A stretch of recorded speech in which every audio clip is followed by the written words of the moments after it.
Hello, आज के इस वीडियो में हम पढ़ेंगे आपकी ऑपरेटिंग सिस्टम की डिफरेंट प्रॉपर्टीज़ के बारे में। यहाँ हम डिस्कस करेंगे कि आपके जो ऑपरेटिंग सिस्टम्स हैं की प्रॉपर्टीज़ क्या हैं।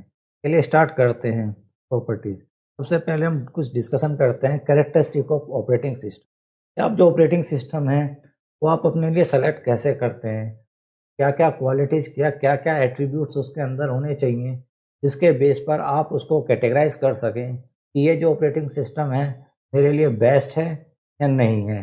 तो फर्स्ट पॉइंट है आपका इसमें बूटिंग। बूटिंग एक प्रोसेस होता है जिसमें आप सिस्टम को पावर ऑन करते हैं। उसके बाद आपका जो कंप्यूटर या मोबाइल है वो यूज़र्स के यूज़ करने के लिए कितनी जल्दी वो रेडी हो जाता है। नेक्स्ट है आपका मेमोरी मैनेजमेंट।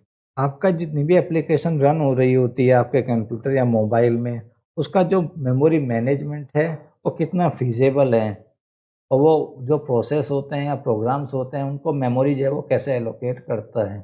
नेक्स्ट है लोडिंग एंड एग्जीक्यूशन। आपका जो ऑपरेटिंग सिस्टम है वो कितनी जल्दी आपका लोड हो जाता है, और वो जो प्रोग्राम्स होते हैं वो कितनी जल्दी एग्जीक्यूट करता है और रन करता है। नेक्स्ट है डाटा सिक्योरिटी।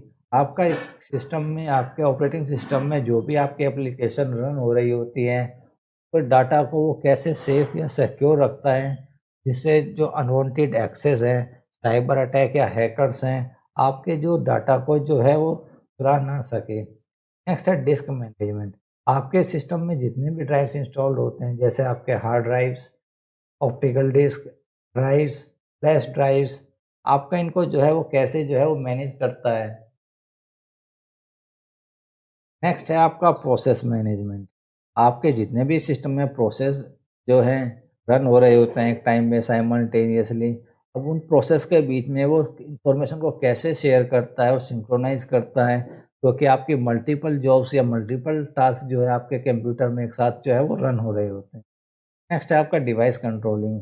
आपके सिस्टम में जितने भी पेरिफेरल डिवाइसेस होते हैं, जैसे आपके CD ROM, pen drive, USB, printer, keyboard, mouse, headphone, आपका जो है ऑपरेटिंग सिस्टम इनको कितना फिजिबली इजीली जो है वो कंट्रोल कर सकता है। आपके कंप्यूटर में ऑपरेटिंग सिस्टम में जितनी भी प्रिंटिंग से रिलेटेड एक्टिविटीज़ होती हैं, सारा आपका ऑपरेटिंग सिस्टम ही कंट्रोल करता है। और नेक्स्ट है आपका यूज़र इंटरफेस। आपका यूज़र इंटरफेस यूज़र कित सेंट्रिक है या नहीं है, यूज़र उसको फिजिबली कितना इजीली यूज़ कर सकता है, तो उसमें कितनी जल्दी जो है वो डाटा जो है वो एंटर कर सकता है, प्लस जो रिजल्टेंट आउटपुट है वो उसको रिसीव कर सकता है। चलिए अभी डिस्कस करते हैं आगे कि आपकी जो टाइप्स है इनकी प्रॉपर्टीज़ क्या होती हैं। फर्स्ट प्रॉपर्टी है बैच प्रोसेसिंग। आपके जो ऑपरेटिंग सिस्टम होते हैं इसमें जो फर्स्ट टाइप्स होती थी वो आपकी बैच प्रोसेसिंग की थी। बैच प्रोसेसिंग में बेसिकली होता क्या है, आपका जो ऑपरेटिंग सिस्टम है वो यूज़र से एन नंबर्स और जॉब्स का कलेक्शन करता है। पहले वो जॉब की एक सीक्वेंस डिज़ाइन करता है और उन जॉब्स को जो है वो वन बाय वन जो है वो सीपीयू के पास भेजता रहता है।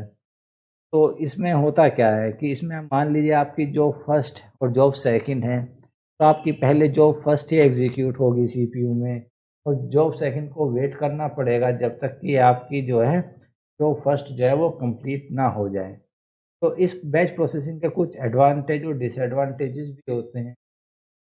फर्स्ट एडवांटेजेस होता है कि इसमें जो आपका ऑपरेटर होता है से जो है काम कम करना होता है, क्योंकि एक बार वो सारे टास्क जो है वो कंप्यूटर को बता देता है और आपका जो ऑपरेटिंग सिस्टम है उसका बैच बनाकर वन बाय वन उस टास्क को जो है वो कंप्लीट करता रहता है।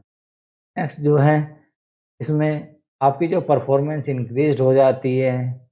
कैसे? मान लीजिए आपकी कोई जॉब है, आपने पहले यूज़र्स ने 5 जॉब जो है ऑपरेटिंग सिस्टम को असाइन कर रखी है। वो वन बाय वन जो है उनको एग्ज़ीक्यूट कर रहा है, और अब यूज़र चाहता है कि एक नई जॉब उसमें 6 नंबर की जॉब जो है वो ऐड कर दे, तो वो क्यू के लास्ट में ऐड होगी। वो बीच में जो है बैच में जो है वो बीच में इंटरफेयर नहीं कर सकता है। तो इसकी वजह से जो पहले बैच गया हुआ है वो आपका जो है कंप्लीट होगा, उसके बाद ही जो यूज़र नई जॉब या नया टास्क चाहता है वो कंप्लीट हो सकता है। इसके जो डिसएडवांटेजेस होते हैं, फर्स्ट तो यही होता है कि आप इसमें कोई भी प्रोग्राम को जो है इजीली डीबग नहीं कर सकते हैं। मान लीजिए आपके प्रोग्राम में कोई बग आ जाती है, कोई प्रॉब्लम क्रिएट हो जाती है, तो आप उसको इजीली फाइंड आउट नहीं कर सकते हैं।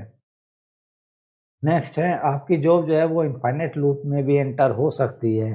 मान लीजिए आपकी जॉब फर्स्ट है और जॉब सेकंड है। आपकी जॉब फर्स्ट जो है वो सीपीयू में कर रही है, और मान लीजिए आपकी जो जॉब फर्स्ट है उसकी कोई मैथमेटिकल कैलकुलेशन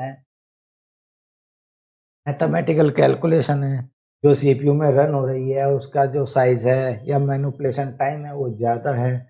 तो तो उसकी वजह से होगा क्या, जो आपकी जो सेकंड जॉब है उसको वेट करना पड़ेगा जब तक कि आपकी फर्स्ट जॉब जो है वो कंप्लीट ना हो जाए। चलिए नेक्स्ट है आपका, नेक्स्ट डिसएडवांटेज है आपका, इसमें जो है लैक ऑफ प्रोटेक्शन होता है। आपकी जितनी भी बैच है वो one by one he complete होगी, आप उसको ओवरराइड नहीं कर सकते हैं।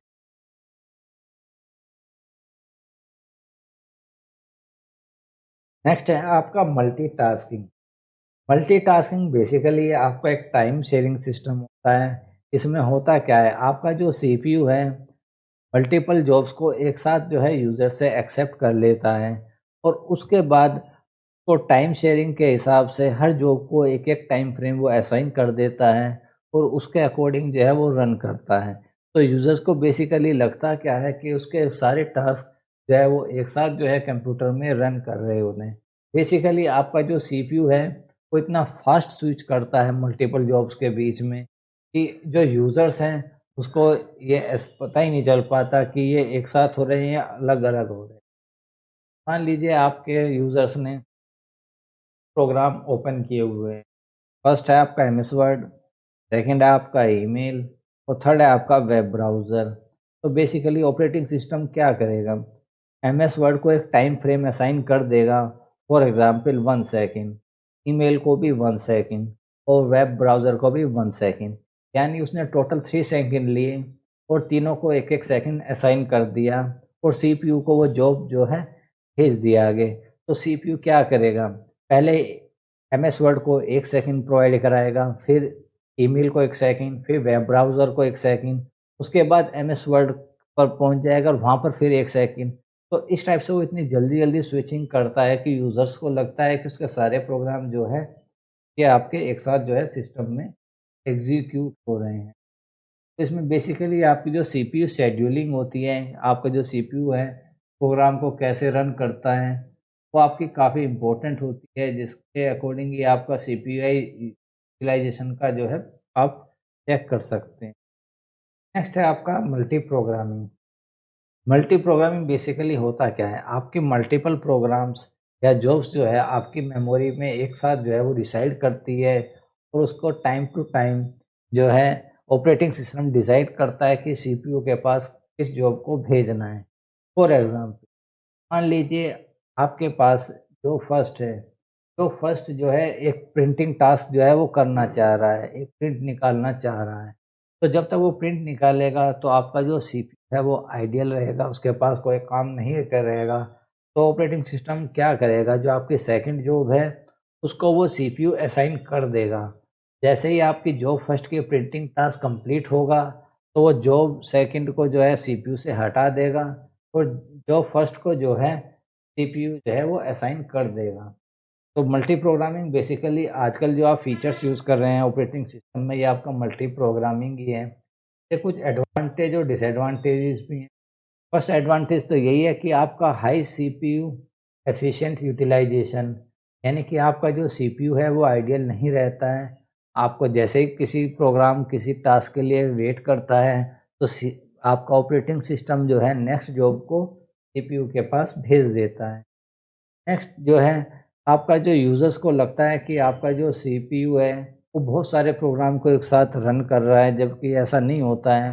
बट वो स्विचिंग और टाइम फ्रेम इतना छोटा होता है कि यूज़र्स को लगता है कि सब प्रोग्राम जो है साइमल्टेनियसली रन कर रहे होते हैं। डिसएडवांटेजेस का फर्स्ट ये होता है कि आपको एक अच्छी सीपीयू शेड्यूलिंग चाहिए होती है। शेड्यूलिंग का मतलब होता है कि आप किसी काम को किस तरीके से करवाते हैं। आप डिफरेंट डिफरेंट मेथड्स होते हैं इसमें शेड्यूलिंग्स के, तो आपके सीपीयू में आपने कौन सी शेड्यूलिंग यूज़ की गई है, इसके अकॉर्डिंग जो है इसकी एफिशिएंसी जो है वो डिज़ाइन होती है। नेक्स्ट है आपकी जो मेमोरी में डिफरेंट जॉब्स जो हैं वो असाइन हो जाती हैं। तो आपको एक मेमोरी मैनेजमेंट टेक्निक भी चाहिए होती है। मान लीजिए आपके डिफरेंट जॉब्स हैं और सबका अपना अपना डाटा जो है आपके मेमोरी में पड़ा हुआ है, तो आपका जो एक प्रोग्राम जो है दूसरे प्रोग्राम का जो डाटा एक्सेस ना कर सके या करप्ट ना कर सके, तो इस टाइप की जो आपको मेमोरी मैनेजमेंट की पॉलिसी भी आपको डिज़ाइन करनी होती है। नेक्स्ट है आपका real time system. Real time system basically होता क्या है? रियल टाइम सिस्टम एक टाइम बाउंड सिस्टम होता है, यानी कि टाइम बाउंड का यानी उसे विद इन अ टाइम जो भी टाइम उसको असाइन किया गया है, उसे उतने टाइम में ही वो काम कंप्लीट कर देना होता है। बेसिकली ये डेडिकेटेड और एम्बेडेड सिस्टम्स में होता है, जैसे कि आपका एग्जांपल होता है air traffic control system, network multimedia system, command control system. तो एग्जांपल ले लेते हैं एयर ट्रैफिक कंट्रोल सिस्टम। मान लीजिए कोई आपका एरोप्लेन है जो आपका लैंड होने वाला है और आपका जो एयर ट्रैफिक कंट्रोलर है उसको कुछ लैंडिंग से रिलेटेड डाटा प्रोवाइड करवाना है आपके एरोप्लेन को, तो वो उसको जैसे ट्रांसफ़र करेगा तो उसको रियल टाइम में ही वो डाटा या कम्युनिकेशन चैनल जो हैं आपके एरोप्लेन से जो है लिंक हो जाना चाहिए। मान लीजिए उसमें कोई डिले या रुकावट आ जाती है, तो हो सकता है कि जो आपका एरोप्लेन है वो प्रॉपर टाइम में लैंड ही ना हो पाए या उसकी लैंडिंग में किसी टाइप की प्रॉब्लम क्रिएट हो सकती है। तो आपके बेसिकली जो रियल टाइम सिस्टम होते हैं ये टाइम बाउंड सिस्टम्स होते हैं।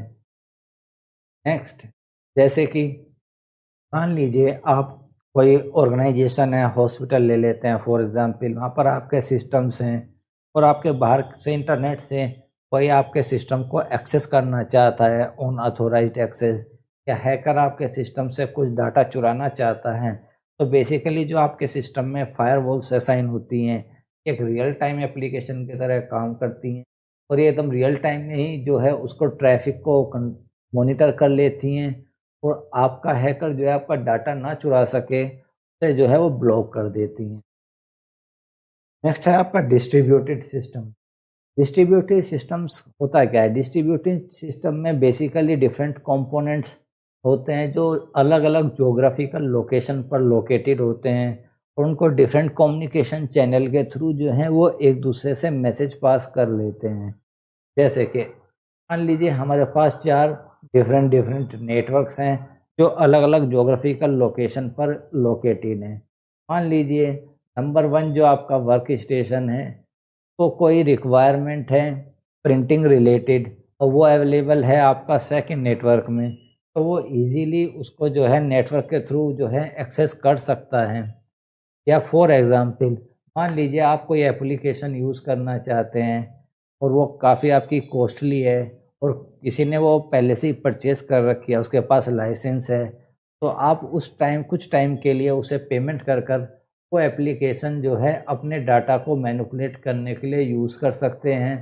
आप जो है वो पर्टिकुलर टाइम फ्रेम के लिए आपको जो है वो नेटवर्क पर आपको जो है वो प्रोवाइड करवा देगा अपनी एप्लीकेशन जो है, और आप उसमें अपना सिंपली डाटा जो है डालकर रिज़ल्ट जो है आप ले सकते हैं। तो बेसिकली आपके जो डिफरेंट डिफरेंट कंपोनेंट्स या हार्डवेयर्स जो हैं वो आप इजीली एक्सेस कर सकते हैं अक्रॉस दी नेटवर्क्स। तो आज की वीडियो आपको कैसे लगी? अच्छी लगी तो लाइक शेयर और सब्सक्राइब करें।